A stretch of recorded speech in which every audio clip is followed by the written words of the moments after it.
গত বছর আরও বেশি ভালো লেগেছিল এই জায়গাটায় এসে। তো এই জায়গাটা আজকে ঈদের দ্বিতীয় দিন আসার কোনো ইচ্ছেই ছিল না, বাচ্চাদের অনুরোধে চলে আসলাম। বাচ্চারা একটু ঘুরতে যাবে, বলতেছে চলো আম্মু একটু বেড়াতে যাব।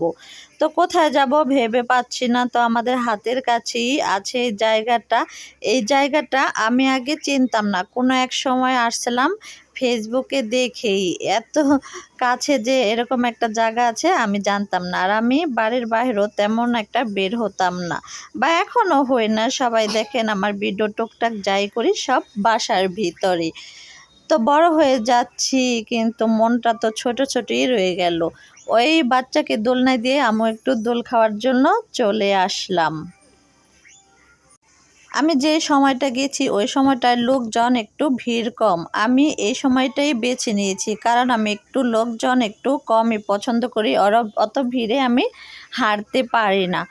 তো চুপিচাপি এক জায়গায় বসেছিলাম, বসে বসে দেখতেছিলাম এক ভাইয়া এগুলা বিক্রি করতেছে, বানাচ্ছে হাওয়াই মিঠাই। তারপরে একটু হেঁটে সামনে চলে গেলাম, দেখলাম অনেক রকম আচার। আসলে আমি বাহিরের জিনিস তেমন একটা খেতে পছন্দ করি না বা খাইও না।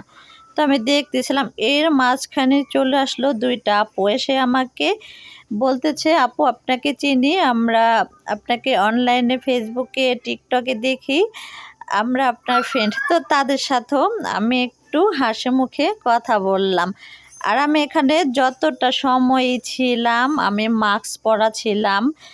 আমি জানি এখানে আমাকে অনেকেই ভিডিও দেখে হয়তো আমাকে চিনে ফেলবে, কে আবার কোন তার মোবাইলের ফ্রেমে বন্দি করে নিবে, আমি একটু ভয়ে আতঙ্কে ছিলাম। তো আমি এমনি মানুষ পছন্দ করি, মানুষের সাথে মিশতেও পছন্দ করি। আমার পাশে দেখতেছেন দুটো আপু, তো তারাও আচারগুলা খাবে, তো তাদের সাথেও আমি একটু হেসে কথা বললাম।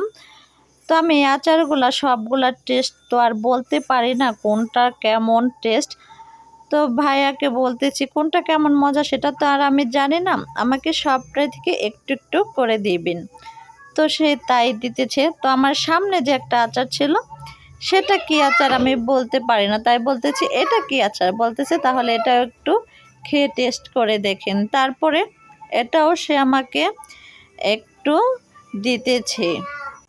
আমি ওইখানে থাকতে থাকতে যতই সময় গড়িয়ে যাচ্ছে ততই যেন লোকজন সব চলে আসতেছে।